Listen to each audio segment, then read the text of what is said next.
చాలా సందర్భాల్లో మీకు ఫోన్ చేసిన అందుబాటులో ఉండేవారు కాదు. ట్రైబల్ నియోజకవర్గాల్లో సిగ్నల్స్ లేకపోవటం వల్ల చాలా అంటే మరి హైయెస్ట్ శాంపుల్ నేను చూసినట్లు ఇప్పటి వరకు ఆంధ్రప్రదేశ్ నేటివ్గా ఉండి చేసిన సర్వే.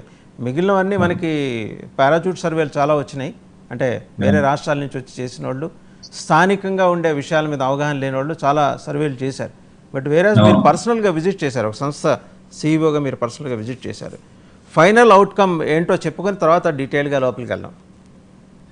ఫైనల్ అవుట్కమ్ ఏంటంటే ఇప్పుడు ఆల్మోస్ట్ రేపటితో ఈ పోస్ట్ పోల్ సర్వే కూడా పూర్తవుతుంది. యాక్చువల్లీ అంటే ఎగ్జిట్ పోల్స్ అనేవి ఉండవు. వాస్తవానికి మనం రైజ్ ఎప్పుడు కూడా ఎగ్జిట్ పోల్స్ చేయరు.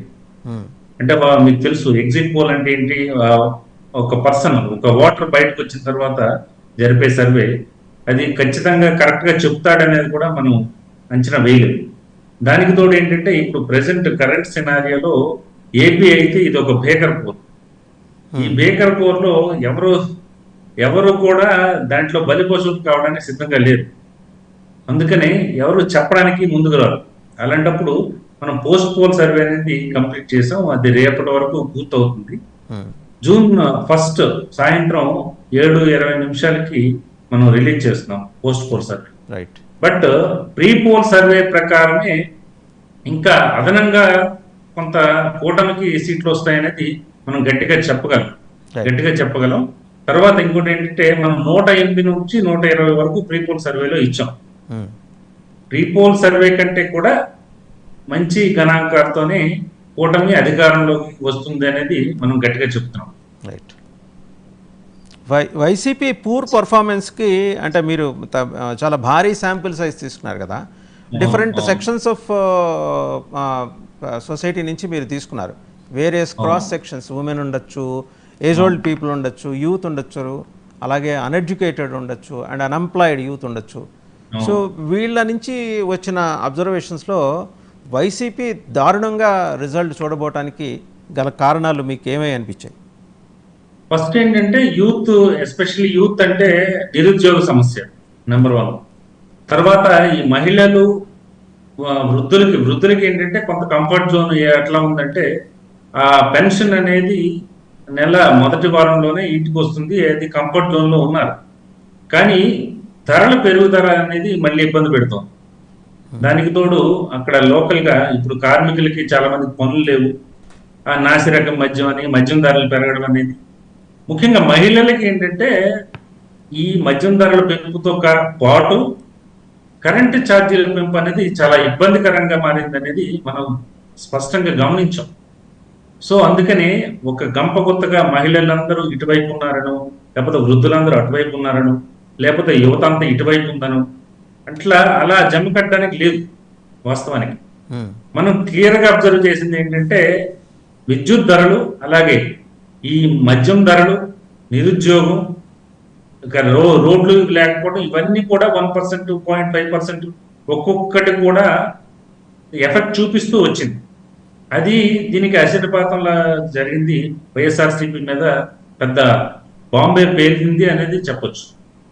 జగన్మోహన్ రెడ్డి గారిని ఈ కారణం వల్ల వద్దనుకోవటానికి జనం చెప్పిన రీజన్, చాలా ప్రధానమైన కారణం ఏదండి?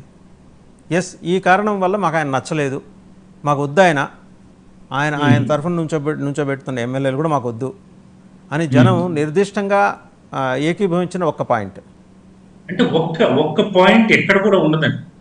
అంటే గంప కొత్తగా ఈ పాయింట్ మీద విభేదించారు, ఈ పాయింట్ మీద నాకు జగన్మోహన్ రెడ్డి వద్దు అనేది ఏమి ఉండదు. అది నియోజకవర్గానికి మారుతుంది. ఒక రాయలసీమ నియోజకవర్గంలో ఏమైనా కాంట్రాక్టర్లు బిల్లులు అయి ఉండొచ్చు, ఇంకో పక్క నియోజకవర్గంలో ఏదైతే ఈ కరెంట్ విద్యుత్ ఛార్జీలు పెంపు అయి ఉండొచ్చు. ముఖ్యంగా ఉత్తరాంధ్ర జిల్లాలో ఏంటంటే ఎక్కువ వలసలు వెళ్ళిపోతున్నారు. దానికి తోడు ఏంటంటే ఉద్యోగాలు లేవు, నిరుద్యోగ యువత ఎక్కువగా జనసేనతో ర్యాలీ అయిందని చెప్పొచ్చు. అది కూటమికి కూడాను బాగా ఫెచ్చింగ్ అయింది. చివరి నిమిషం వరకు ఓటు వేయడానికి తీసుకెళ్లారు ఈ యువతే. చాలా గట్టిగా పనిచేసింది కూటమి అనేది, చాలా గట్టిగా పనిచేసింది. దానివల్ల కొంత మార్పులు, కొంత మన నంబర్ తగ్గినట్టు అయితే మనం స్పష్టంగా గమనించాం.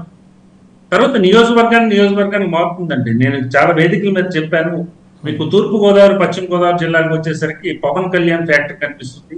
అలాగే కాపు బీసీ పోలరైజేషన్ జరిగింది, అక్కడ ఓట్ కన్సాలిడేషన్ జరిగింది. తర్వాత కాపు ఈసారి అక్కడ శెట్టి బలిజ ఈ కమ్యూనిటీలు కలిసి పనిచేయడం జరిగింది.